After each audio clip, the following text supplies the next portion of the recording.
The moment is here. It is finally time to end this year with a massive Christmas present from me to you all. The biggest game review of the SNES Geeks YouTube year of 2022. Merry Christmas! It's time.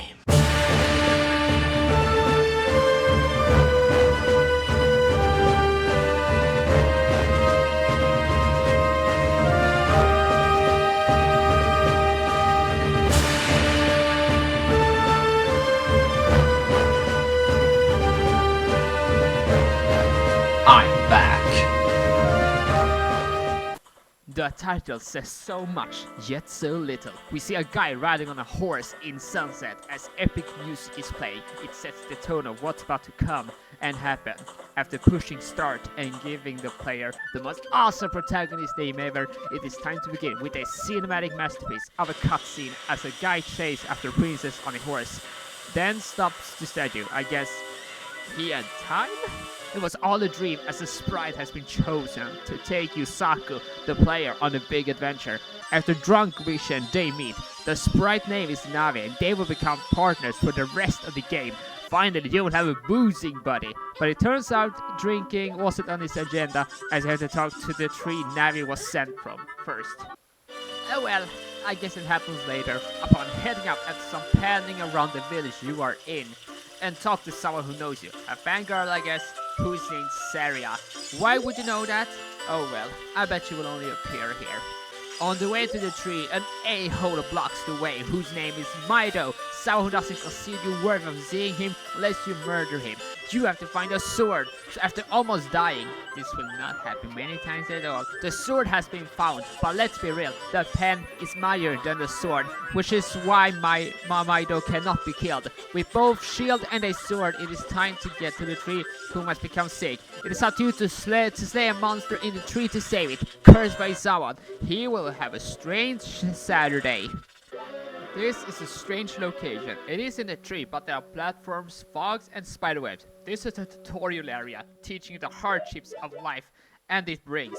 My character, who's named Yusaku, is strong. He can climb on webs, jump several meters in the air, and open up doors without even touching them. Several floors later, he opens up someone's chest containing a slingshot. Whom did it actually belong to?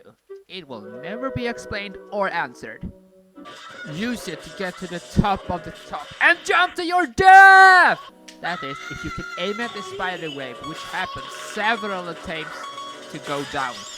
But of course you are saved by the water pond below. Now you are in the basement. It is now the true test. The gimmick of this part is cleaning up Spider-Man's remains by burning his web with a stick and fire. From this point onward, sticks becomes part of the game. At multiple points you can pick them up. Do it! The controls work well enough. I'm playing the GameCube part of this classic. Graphically, it's the same as the original. No improvements in the slightest. It sounds like a cash grab. Although in the grand scheme of things, it doesn't really matter. Just given the original on the disc can be the best option for fans. Of course, there are a few differences, but not like the Sonic Adventure port with new additions. The things changed are the icons on screen to match the GameCube controller. The C buttons are now assigned to the C stick and the save icon takes you to a save screen within seconds. The X, Z and B buttons will also let you use weapons you will gain access to later on. You will also assign items to these buttons as well. The camera cannot be controlled like nowadays. However, push the L button to force the camera in front of you. So after solving some puzzles involving swimming and diving, gaining nuts, I guess it's more disappointed than I thought. You are at the final stretch. It is now time to get down to the dungeon and the root of the problem. You are being informed about a combo you have to hit to open up the lock. Avoid hitting creatures in a particular order. Is it hard? Not really. Just read the instructions given to you by someone before trying. It is hard to know without a clue. If you too, you can hit them as many times as you like to really take out your anger on them. But alas, you have to progress in the game to move on. And so after many hours, it is time to face off against the parasitic armored arachnid boss Goma. And you know, for being a first boss, it's really well done. The atmosphere is well done, the colors are even to give its own personality, and I'm sure this is nightmare fuel for kids way back when. Also, for those kids who are playing it for the very first time. It is not defeated. And our Galaji, a heart container. Collect these to increase your health for good. Find 4 heart container pieces to gain 1 more heart. After going through a portal back to the outside, and you just wasted your time.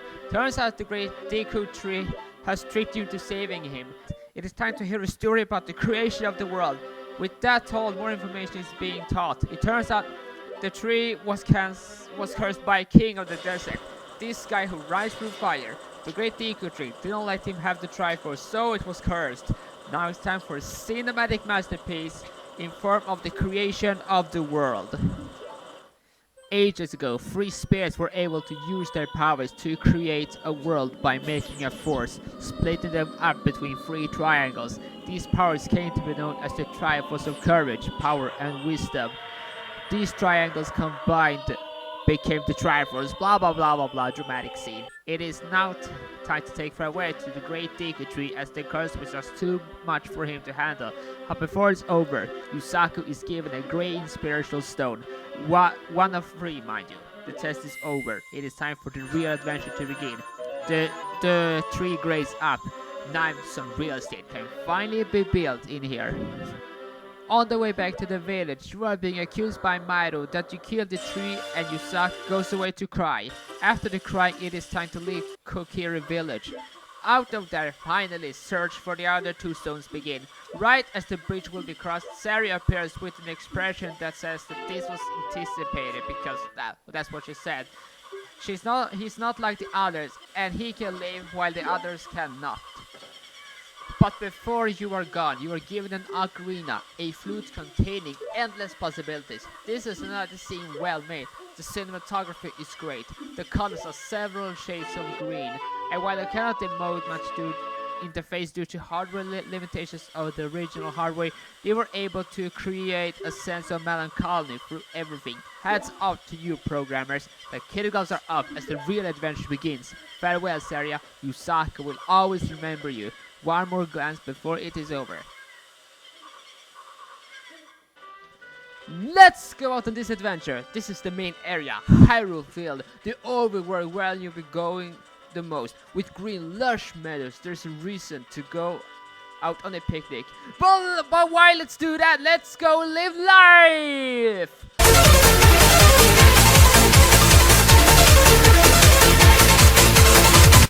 Okay. I'm done. Let's just go. Out and about and on the way there, a little girl with red hair has a smile and she sings. I bet she doesn't mean anything, so let's just ignore her. Now it is time to play Metal Gear Zelda. The part is trite, with emphasis on trying to get past the guards and sneak into the castle in the back. It can be difficult if you don't know this secret. I did well on my first try and almost snuck in easily, but that easy time abruptly ended in a big mustache man is blocking the path next to the entrance. Slicing and dicing doesn't help, neither does screaming. It is certainly a heavy sleeper we deal with. It turns out that the red-headed girl is the one to talk to, so instead of wasting time, I got myself caught, so now it's time to listen to her. The little girl's name is Melon, and she is the daughter of the owner of Lon Lon Ranch. He somehow had a mission to deliver milk to the royal family and got sleepy and fell down there. How would he go through the hole? No one knows. To wake him up, Yusaku is given an egg containing a chicken. After even more attempts, I was able to get past them. It turns out the solution is to sneak past them instead of running. So after finally reaching him, the action button is pushed and the dad is awakened. He runs away with the most hilarious running animation ever seen on the Nintendo 64. Then the hen is gone. Where did it go? No matter, it will never happen again. It is now time to become Metal Gear Zelda again, and it is time to sneak past more guards. With fixed camera angles and dumb AI, sneaking past them works well enough. Just make sure to not stay in their sight, and with only 4 areas, eat because a piece of cake. But when it is, she appears in an area of the castle, the one and only child? What do you mean? It's a child? So it turns out I wasn't here to play with her, but to talk about the important business established early on. So it is time to sneakily look at a man through a window, whom was the same one appearing beforehand. But don't worry about him, he doesn't know you, and let's be real, kids are usually just playing around curiously. Turns out this child is Princess Zelda, whom you were supposed to meet up with. It is time for some backstory, and it's revealed that she got nightmares about dark clouds, something her dad just didn't believe, writing out of like dreams. But she knows better and believe in them. She clearly wants Yusaku to remember, so you have to say yes. Now the fairy ocarina begins to matter, as you are taught a melody. Whenever the situation seems to matter, just push a button and remember the buttons to play it. Great things can happen. You are then sent away from this location to the right way by a new character for this game, Impa, whom is taking care of Zelda when her father is gone doing things, and that is truly not an understatement. After everything's said and done, the next location is the city of Gorons, up to Death Mountain, but say hi to the inhabitants of Kakariko village, the next stop. It is certainly going to become a wet journey ahead. The next location is Zora's Domain, but before getting there, traveling there makes you travel through Hyrule River, a location you could enter beforehand, but couldn't go through since the rocks were in the way. But now that they are out of the way, moving further along is possible. It is a stark contrast to the colors beforehand, whereas back at the other place the colors were red and brown, now they are green and blue. That's a lot of ants. And it seems to be as the path seems to be over, but since it's blocked by a waterfall. But need not to worry, my friends. Just play the royal family song and you will get through there easily. Upon arriving there are no disasters or crises to speak of. You can just do whatever. If it was that easy, you have to talk to the king of the Zoras, who is worried about the princess. His daughter has left for a while and hasn't come back. This is sadly a moment where you have to play. You cannot play a song to cheer him up. The royal letter is still there. You will be noticed by him, and this opens up the way to you. But passing through into the location is out of the question. Several tasks have to be done before then. You need a fish and a jar, which can be found at Lake Hyla. But before you can gain the fish, a minigame had to be done. Go to the top of a waterfall and the Zora have arranged a minigame for you. This is not optional. The goal is to catch all of the rupees within a time limit. It is easy, the first stage that is. The later stages are harder than this. After all of them are gathered, just head up and claim your prize. Now all of the pieces are gathered to move it along. Let's talk to the king and gain access to the next area, a giant fish. You will have to be swallowed. Right beside, there's fish that is located, well, right there. Just catch one and give it to him. You will be swallowed up in seconds. Upon arriving, the door is locked, so you have to unlock it. Just use the slingshot to shoot the target, then pass on to the next room, where you meet someone, a Zora, which turns out to be the Princess Rota, whom is searching for the spiritual stone, much like you. The only thing you can do with her is to carry her places, since the father is concerned about her, but not before she falls down into a different hole and you have to travel down to rescue her. For me, it is easier said than done. It was just incredibly tedious. It is the hardest, but not because for me being bad, but because of the enemies are moving around from this point onwards. Jellyfish, bubbles, octoroks and more. The main gimmick of this dungeon is electricity. There are multiple points when you have to turn it off elsewhere. But for this, your usual weaponry won't do. Instead, after defeating an enemy, you require the boomerang, allowing you to attack electrified objects. Now destroying the power sources is key to win. 1, 2, 3. It's done! Almost at the room where the stone is found. It's here! Hooray! Princess grabs it and becomes the pro tag for a little while, but then the platform rises and the giant crab falls down. It is time for a mini-boss. It wasn't pleasant in the slightest. You will run around in a circle trying to hit him in his ass 5 times in a row. For me, it was easier said than done. It took more than 30 minutes. I had to switch cameras to finish this fight. You are supposed to fire shots at him, and when he is paralyzed, slice it with his sword. I couldn't time it in the slightest. I didn't realize the core strategy until later. After much tough work, he was finally defeated, and Yusaku can finally move up to the higher level. Then, where do I go? I didn't even realize you need to push more buttons with these boxes. I should have realized that since they are so out of place. With everything pushed and all of the puzzles solved, Princess Ruto gives you the final spiritual stone, the water one. The stones are all taken out of left field. This game takes a real serious turn. That scene that played out in the beginning you saw, it wasn't a dream, it was a vision that would show to come true. Both Zelda and Impa rides away from the castle on a horse in rain. The man riding on a horse sees you, whose name is Ganondorf. All of the pieces are coming together. Zelda throws away something in the river. When being picked up, reveals itself as the Ocarina of Time. There is no time to waste. Let's go into the Temple of Time and insert all of the stones. Zelda left you a message behind in there, explaining what you need to know.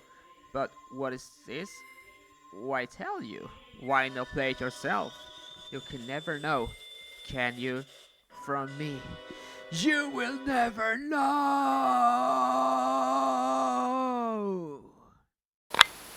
Well, I'm actually exhausted.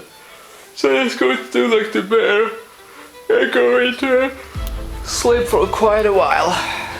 And until then, Merry Christmas, and I will see you all when the time has come next year.